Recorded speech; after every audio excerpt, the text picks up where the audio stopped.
Le Maroc et sa part des politiques mises en œuvre par Sa Majesté le Roi au départ, puis le gouvernement, le Maroc fait ici quelque chose d'unique. Le Maroc a mis en place une coopération économique avec les pays subsahariens, vous la connaissez, elle est importante, mais au-delà de cette coopération, secteur par secteur, le Maroc a créé un laboratoire en démontrant qu'à Dakhla, on pouvait faire un véritable miracle dans un pays où il n'y avait que du sable, du vent et de la mer. Il n'y avait rien à Dakhla. Et déjà, le développement de l'industrie, on a commencé par la stabilisation des populations, le développement de l'industrie de la pêche, le développement de l'industrie agroalimentaire, maintenant le développement de l'industrie énergétique, puis tout ce qu'accompagne cette situation un peu exceptionnelle de futur hub de l'Afrique occidentale, le port qui va se construire, le transshipment qui va prendre place, Dakhla étant au centre de la route entre Tanger et Lagos. Vous savez, c'est pas anodin que le fils du président du Nigeria soit venu. C'est un grand banquier. Le soir, on s'assied à table et on parle, comme chez vous, vous le faites en famille.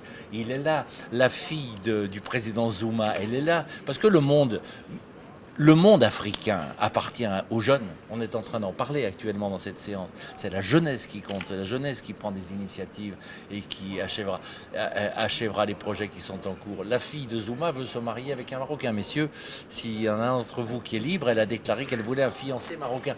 Saisissez l'occasion. Saisissez l'occasion. Mais si vous voulez, c'est un cri du cœur.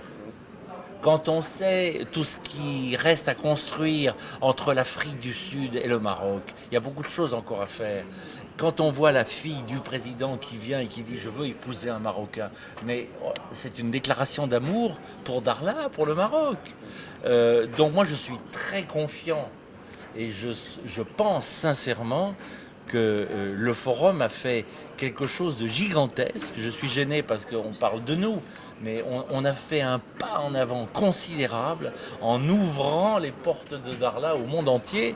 Et ce qui est symptomatique, c'est qu'il y avait beaucoup plus de monde cette année que l'année dernière.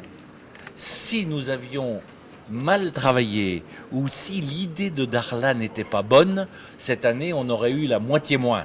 Le message, c'est que l'Afrique ne peut se développer que dans le cadre d'une intégration régionale forte. C'est ce que propose le Maroc. C'est ce que propose le Maroc en commençant petit à petit avec les pays les plus proches de lui, en Afrique occidentale, et en allant plus loin. Et le message, c'est que d'abord la jeunesse doit venir aux affaires. Les femmes doivent venir aux affaires. Il faut absolument améliorer le service public. Il faut améliorer la gouvernance.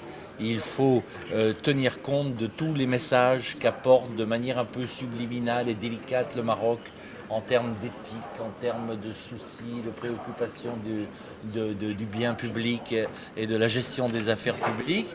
Le message que l'on peut leur donner, c'est que le Maroc est un pays profondément africain. Et le Maroc a une sensibilité africaine qui est la vraie sensibilité qui peut permettre de consolider la coopération régionale, l'intégration et le développement. L'approche de la coopération sud-sud dans sa conception globale. La coopération sud-sud, c'est une ceinture qui fait le tour du monde. Qui part de l'Amérique du Sud, qui passe par les ressources naturelles de l'Afrique, qui passe par les ressources financières du GCC, qui continue sur Singapour, sur la Malaisie, qui continue sur les grands marchés de l'Indonésie, de l'Inde, de la Chine, du Japon. Et cette coopération sud-sud doit avoir des centres de gravité. Et on peut prendre comme centre de gravité en Afrique une capitale qui existe et qui fonctionne. C'est beaucoup plus symbolique de prendre comme centre de gravité le symbole du développement et de la réussite comme Dakhla va l'être. Et c'est en ce sens que nous souhaitons consolider à Dakhla, dans les années qui viennent, non seulement un forum, parce que le forum, c'est un grand moment très fort et puis après il y a un grand vide.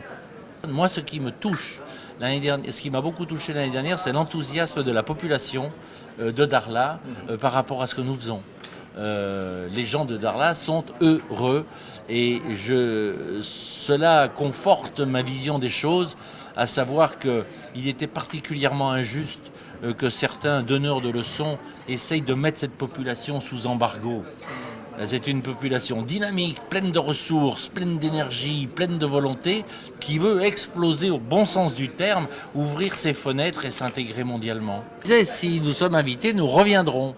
Et c'est devenu un lien un peu sanguin que nous avons avec Darla, parce que ce que nous faisons à Darla, c'est vraiment très beau. Et la coopération que nous avons avec les habitants de Darla, c'est une très belle coopération.